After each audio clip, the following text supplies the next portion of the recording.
house of yes, where everything is possible, where love lives as an honored guest and every dream seems feasible. When fear comes knocking at my door, as fear will sometimes do. Good morning and welcome once again to our program of public access television here in downtown San Antonio. The name of our show is World Peace. And today I am very honored to have a number of guests today. And we're going to be talking about involvement with our communities, how that each individual here in our show, and not only the individuals here, but throughout our community, can be more a part of the community and can play a bigger role and have a bigger voice in their own community. And if you followed my show very much at all, you know that I named my show World Peace in honor of Nick Calzoncit. He used to have a show called Mexican American Empowerment, and then he changed the show to World Peace.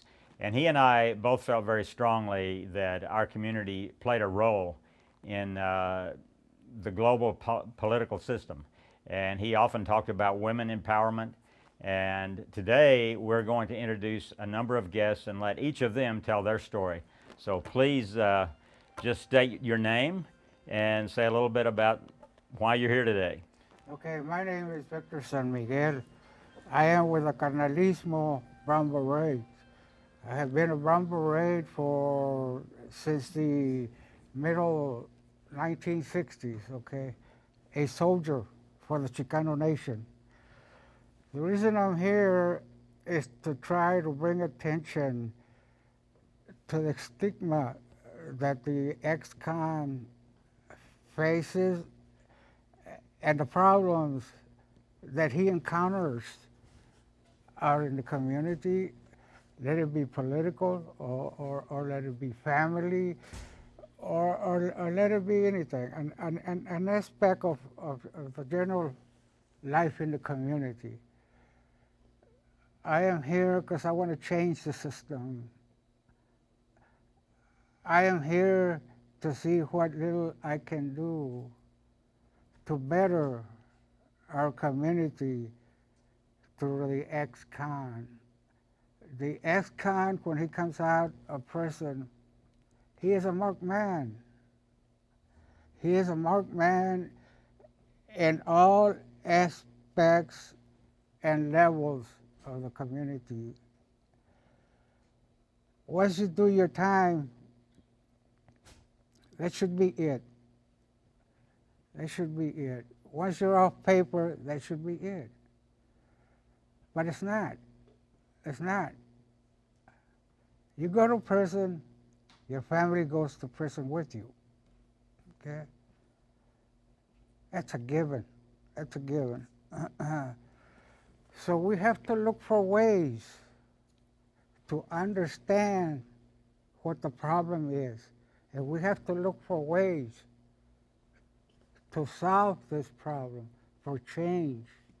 And we have to look for ways to better ourselves and take that label of an ex-con out of our back.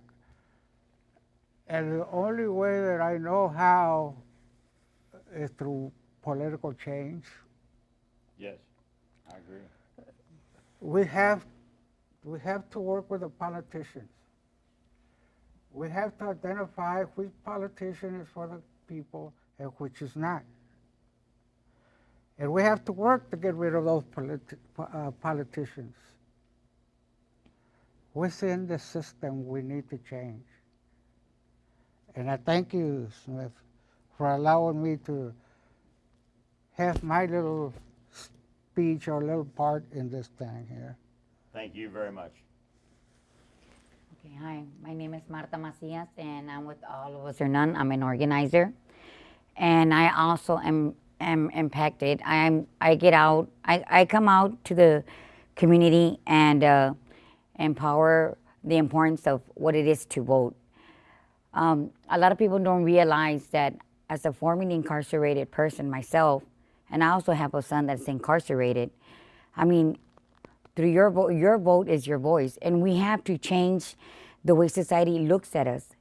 And we have to elect candidates and people that are willing to give us that fighting chance, that will allow us to succeed in society. And if we don't elect the right officials that will change policies for us. So it's very important to go out to the barrios and explain to all the people in the barrio the importance of voting. I mean, we're never going to have a change if you do not make that change. In order for something to succeed, us as a team, we come together and we all come to the barrios and make that thing happen. So, Thank you. that's, yes. I'm Jeanette Reyes. I'm an organizer with All of Us or None.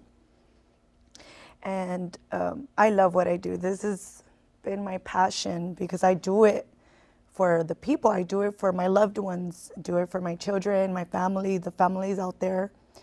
And but I also do it for those who cannot speak, who are not with us here today, who were, murdered out in the streets because that's all they knew. And so the importance to me on getting out there and educating our people, formerly incarcerated population, is because it's dangerous to be politically illiterate at a time like this. It's dangerous. And it's important not only to go up to candidates and ask them if they support our movement, but we have to ask the right questions. We don't just ask, hey, would you support this? Do you support, I'm formerly incarcerated? Because it's easy to get sold for a quick dollar on a campaign. But we have to ask the right questions. And we're not talking about yes or no, I support you. I'm talking about you tell me the importance of why we should have these changes. You tell me the importance of why we should invest money in these poverty-stricken areas.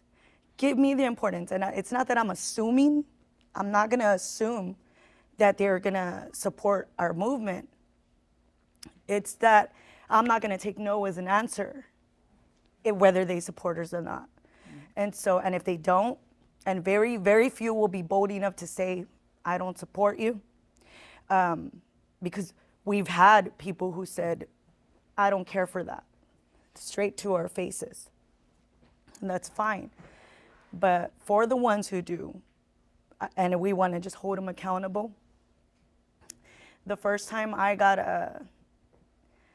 was involved in politics, I had no idea what I was doing. I just, I'm struggling with children, I'm a single parent, and so I get involved, and I knew nothing. One of our elected officials, he ignited that in me because his father was also an activist for our people, formerly incarcerated people. And ever since then, with that little spark and the little bit of how he educated me in that arena, nothing was ever the same. So I feel it's my responsibility to get out there and every day make sure that I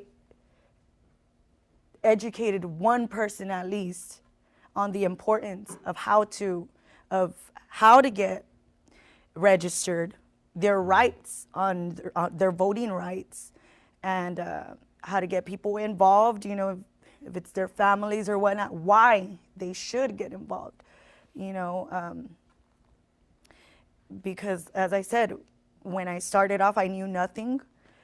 And little by little, everything we do, how we live our lives, every single thing is, the common denominator is politics.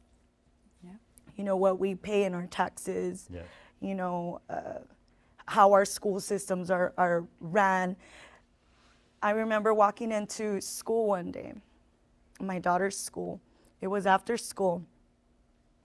And I see it filled with so many kids that needed tutoring. And so I'm thinking, wow, like why are so many? But then again, who runs these school systems and the way our teachers are supposed to teach our children? It's not the same way as it was before. And, you know, that's the importance of why we should get out there. It's for our children, for our families, for those who can't speak, for those few who don't have the right, and for those who do have the right, they just don't know it. All right. Thank you very, very much. And it's so important that you took the time to come here today, and I'm looking for more great opportunities for everyone involved. Thank you. Thank you. Thank you for having us. And welcome back once again to our show, World Peace. This is the second segment that we're doing this morning, and we're honored to have 3 more guests, and I will ask each one to introduce themselves and say a little bit about why they're here. Go ahead. Okay, well, hello, my name is Tommy Acosta. I am the Chief of Staff of the All of Us or None Texas chapter. I also take the lead in organizing the formerly incarcerated population. And I'm here because I want to bring out the awareness to the formerly incarcerated people that there's a movement that's arising in a positive way, making a positive change. And our main goal is to dismantle the structure of the oppressor. I'm formerly incarcerated myself, and after my conviction, I faced many barriers out there as far as the housing, employment, and even through education. I had a hard time finding jobs. But now that I'm here in this movement, I'm here because I want to let you guys know that you guys need to speak up, express your vote. If you have any concerns, go out there, register to vote. Let these elected officials understand that, you know what, this movement is rising, and we're going to get people in office, people that support our mission. And if you don't support our mission, you're out of there. And we're tired of these lies. We're tired of the injustice in the system. People making money off our population. That's no good. So that's why I'm here. Bring out that awareness. Thank you. Go ahead. Hi, my name is Terry Roman. I am here because I believe in this movement. I never been incarcerated, but I have family members. So I'm a grandma that has been impacted with the people that have been incarcerated in my family. So I believe in the movement, and I want to educate my grandkids to the importance of voting. We have to educate them because they are our future. So I'm here to educate the people the importance of getting out there and voting. Have a voice, be heard, and that's why I'm here. Thank you. Henry. Thank you. My name is Henry Rodriguez. I'm a formerly incarcerated person. I believe that, well, I've been an activist for many years, and I believe in the program All of Us or None. They're doing tremendously well. I believe that education is everything. Whether you're young or old, you never stop learning. I believe that the elected officials, people in positions of power, do not pay enough attention to the formerly or incarcerated people. There's a lot to be learned. And for example, you know, I committed a very serious crime, and I did very little time, and I'm okay. I tell the kids when I go speak to them that any fool can go to prison. It takes a real man or a woman to change their lives around and do something positive, something good. So the elected officials, they need to pay attention to how the system actually is working or not working. You know, having a person in there for a long, long time, if you go and do a couple of years, if you don't learn by then that there's a better life, you never will, probably. Or if you stay there for too long, it can even work against you. You know, you give up on life, you give up on the system. But there's so much that we can learn from one another. And getting involved in the electoral process is a beautiful thing, simply because it's out there. They're the ones that regulate everything. They're the ones that work for us. And we need to understand how it all works. They need to know where we're coming from as people that have made mistakes. Heck, they make mistakes everybody makes mistakes on a daily basis. But making wrong choices is a way of life. Nothing is perfect. Therefore, I believe that there's so much to learn from that population that is being written off. There's so much good in there, in behind the walls of those prisons. There's so much good in there, but they have to reach out to them as well, and we'll have a better society. This country right now, we have more incarcerated people than any other country in the world. So, and we're supposed to be the strongest, the richest nation, and the most progressive. Yet it's a very regressive thing to have so many people incarcerated. You know, I even believe that those that are doing a life sentence without the possibility of parole, if they do 10 years and they work on something to better themselves, they can come out and do wonders, because they have been in there, they have looked inside, they did a lot of soul searching, and you get out there, there's so much you can do. So all I want to say is that we need to reach out for one another and look out for one another. Thank you so much. Thank you very, very much. And I want to add to that. I myself was actually incarcerated overnight in Lampasas County while I was driving my car. I was actually trying to come to work one evening, and I had been in north central Texas and was driving back to San Antonio. But if you've never been incarcerated, I'm talking to the community out here on television land, you don't know what it's like to lose your civil rights for a moment there. And you know, hopefully we have a system that respects civil rights, but that is not always the case. So here in town, I've been involved with the communities and schools and working with other groups that are interested in involving the community. Henry just now spoke about if you're actually incarcerated or what happens to these families. And my question would be, why isn't our system investing more in these families and more in our incarcerated population as far as education? You know, I've heard that there's supposed to be educational opportunities for the incarcerated, but actually that's probably not the case. Very minimal. And very minimal. And you're thinking, you know, why can't these young men and young women, or if they're middle-aged or older, why can't they have the opportunity to advance their education if they're, you know, not really being occupied when they're incarcerated, or if there's not much to do when you're in the system? We'll try to address that more as we go along.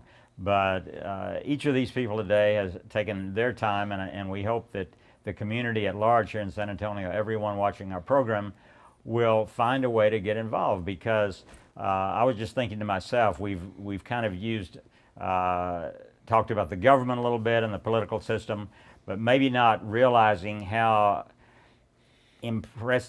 totally encompassing, how totally overpowering the political system can be. I'm trying to think of if you use the concept of the state government or the state or the government in general, it encompasses almost every aspect of our life. I can't think of too many moments in your life that are not governed or regulated or involved with the political system. So the question is, over many centuries, over many decades, over many centuries, here in town, I can think of San Antonio as a colonial town, a colonial system.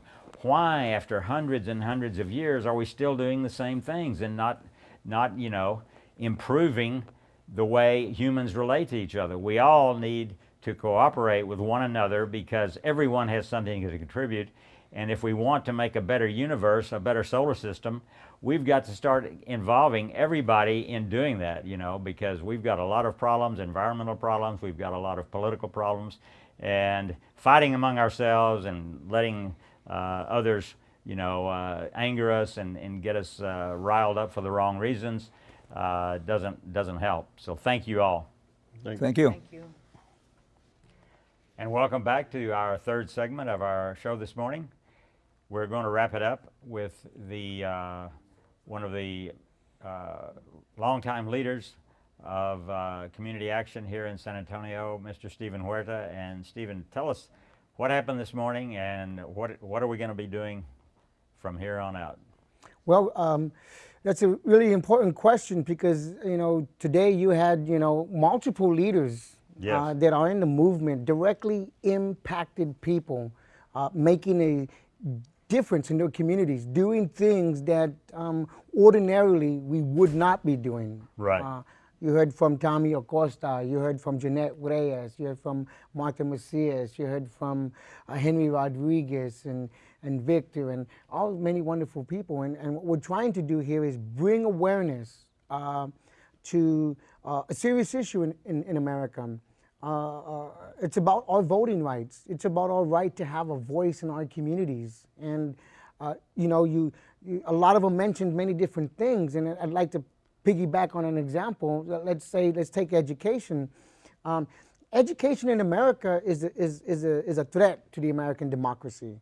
And I've learned in my time advocating and talking with many politicians that the efforts towards education are really superficial. I mean, we have broken educational systems in America, but yet you'll get an invitation to an event where the politician is honored as a champion for education, but yet education is a failure. And so pretending we care and not really caring seems to be a common political practice in the United States. I care. Yeah, whatever. And that's really what it is. And Right. so we are looking to encourage a large population in San Antonio, the largest. As I mentioned last time, San Antonio, All of Us or None has been able to register 98,000 justice impacted voters. And we have another 150,000 or more who are family related who are also registered to vote. The problem isn't that we don't have the numbers. The problem is that the giant is not fully awake. The formerly incarcerated people, I don't think are aware of the crisis that exists in their community. We had democracy in America has its Pearl Harbor. They bomb civil rights in America. They want to sink the battleship of liberty. They want to sink the ability of our families and our people to have an effective voice in government. And that's just with education. We are pretty much not in the mainframe of American political discussion, but yet we spend billions of dollars, destroying families and communities. And they're able to do this because no one challenges them. You have people in San Antonio who get elected to city council or the mayor's office or a judge or a justice of the peace or the sheriff on 5,000, 3,000, 10,000 people. In a city where over 1 million people are registered to vote, the people did not speak. That is not the people speaking. That is an orchestrated event that suppresses the real voices of our communities. I've done a lot of campaigns here in San Antonio, working with different candidates. And one of the things that I've learned, which caused us to really focus on elections, and Tommy Acosta was really helpful in making sure we went in these directions as well, was the understanding that they're not going to target us. They don't go after people who are not habitual or episodic voters, and that's people who vote all the time. So if you register 100 formerly incarcerated people, then you've got to spend some time and effort to get them out to vote, because statistically speaking, you're lucky if maybe 8 come out to vote. And that's not a good thing. So while we are challenging a broken American system, right? This false illusionary democracy that we tend to tell everybody we have, that we don't, right? Right. Because it's a sham. One of the biggest shams in America is the fact that we're a free nation. That's not real. Because very few people vote, and a lot of people, so many people are incarcerated in the United States. Well, it's purposely designed. We are talking about something that's begun in America far before we even identified ourselves as America. You have South Texas that's affected by 600 years of Spanish colonialism that separated communities, you know, and made it illegal to be involved politically, and under the penalty of death, you couldn't even communicate with other communities. Boom, 600 years later, we may not be executing people in the streets and whipping them like the church used to, where the sound of the bell that today we look at as the sound of hope and savior was actually the sound of fear. Well, I'll tell you what, that sound of the bells we hear in the church is the same sound we hear in City Hall and other places. It's oppression. Yes. All these groups and entities that are focused on voter engagement and voter empowerment are not focused on us, nor are they truly focused in voter engagement or voter empowerment, because if they were, then they would have to address our issues. And they can't do that if they address us. If you want my vote, let's talk about my issue. So how do I do that? Well, I'm going to avoid your issue. And I'm going to avoid going to your door. And I'm just going to go to the people that we go to. This is why in San Antonio and across the United States, we're heavily dependent on the senior citizen vote, which is rapidly declining. A collapsing electoral base in the United States is disappearing. We are getting to the point where there will be nobody voting in this country. And I think that's what they want. And we're going to change it. And we're going to stand up. We're going to voice our voices. We're going to encourage other people to vote. You may not know Tommy Acosta or Jeanette Reyes or Marta Macias, and you may not know me, Stephen Huerta, but I'll tell you this, we care about you. We're out there every day pounding the pavements for you, for your family, and for your children, because they want to silence you, and we want to help give you a voice, because a movement is nothing without people, and we have people involved in this movement, and you are the movement. You that are directly impacted, and you with no voice. We mentioned a little bit about, why the system channels people into pathways that are going to fail. And, whether it's in the school or after you get introduced to the local jail or whatever, why can't that be turned around so that everybody is in a positive pathway? It can be turned around with 3 words. Kick them out. We need to remove them from office. We need to have the ability. In Austin, right now, a formerly incarcerated person is running for office. The Texas Attorney General has given convicted felons the go-ahead to run for public office. What do you think? You think I should run? Probably. But if not me, maybe you. We can run, and we will lead. Thank you, Stephen. Glad you came on. I live in a house of years. Oh, I live in a house of years. Oh, I live in a house of years.